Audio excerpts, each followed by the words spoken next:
मैं वैद अश्वनी कुमार बोल रहा हूँ। कृपया मैंने आपसे बोला कि आप हमें व्हाट्सएप के माध्यम से सफ़ेद दाग या किसी प्रकार के चर्म रोग सोराइसिस का मेरे को फ़ोटो भेजें। फ़ोटो मंगाने का सबसे बड़ा मुख्य कारण क्या होता है कि सफ़ेद दाग रोगी के अलग अलग टाइप के रोगी होते हैं। किसी के चमड़े का लेयर मोटा होता है, किसी का चमड़े का लेयर पतला होता है, किसी के चमड़े पर उभार आ जाती है, किसी का चमड़े के ऊपर बाल भी सफ़ेद हो जाते हैं, किसी के चमड़े में क्या होते हैं कि दर परत जम जाती है दवा कराते कराते। तो स्किन का फ़ोटो भेजने पर मेरे को एक जानकारी मिल जाती है कि उस पर कौन सी दवा किस तरह से शोधित करके दिया जाए। जैसे मैं आपको एक छोटा उदाहरण देता हूँ। जैसे मान लिया जाए बॉक्ची है, तो बॉक्ची एक जड़ी बूटी है। अब उसको शोधन की प्रक्रिया केले के रस से भी है, बड़की हड़ताल के साथ भी है, अंजीर वृक्ष के छाल के भी साथ है, आदि के रस के साथ है, और जैसे हो गया केले का रस हो गया, आदि का रस हो गया, फिर एलोवेरा के साथ हो गया, फिर गिलोय के साथ हो गया।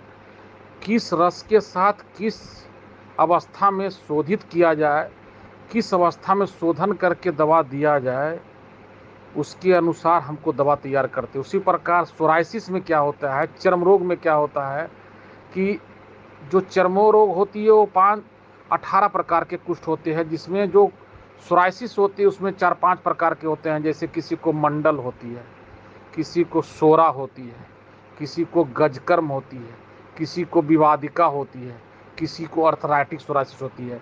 तो मेरे को फ़ोटो देखने से सोराइसिस की हमको स्पष्ट जानकारी मिल जाती है कि उसकी किस कैटेगरी की सोराइसिस है और उस पर कौन सा दवा उनके रोग के रोगानुसार तैयार किया जाए कि उसको पूरा लाभ मिले।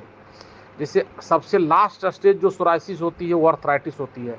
वो इतना डेंजर सोराइसिस होता है कि उस सोराइसिस में क्या होता है कि सोराइसिस में बड़ी बड़ी परतें जम जाती है और क्या होता है कि हड्डियों में जकड़न आना शुरू हो जाती है। वो सबसे लास्ट स्टेज की सोराइसिस है।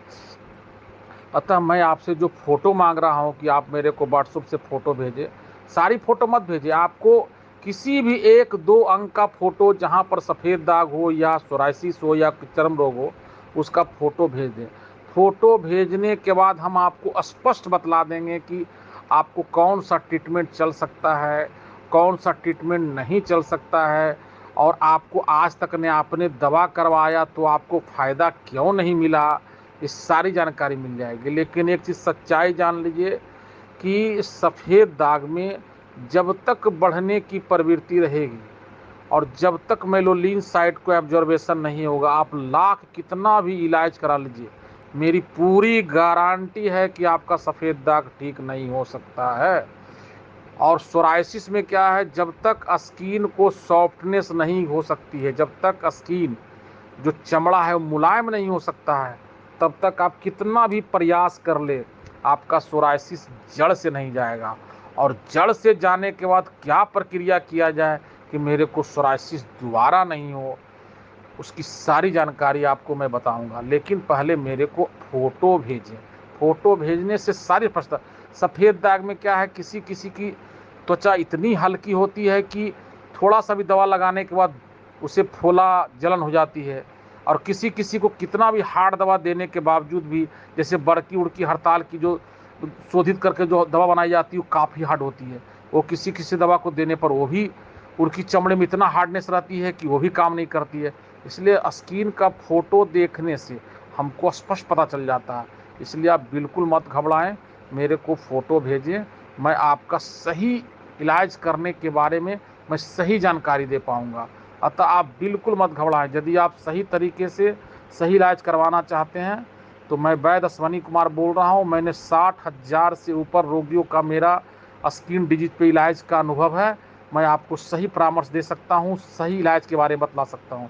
अतः आप मेरे पास शीघ्र फ़ोटो भेज दें, और फ़ोटो भेजने के बाद मैं आपको सही जानकारी दे सकता हूं। विशेष हम आपके शुभकामनाओं के साथ हम आपके उत्तम स्वास्थ्य की कामना करते हैं। भगवान आपको, धन्वंतरी भगवान आपको सदा आरोग्य बनाए रखें।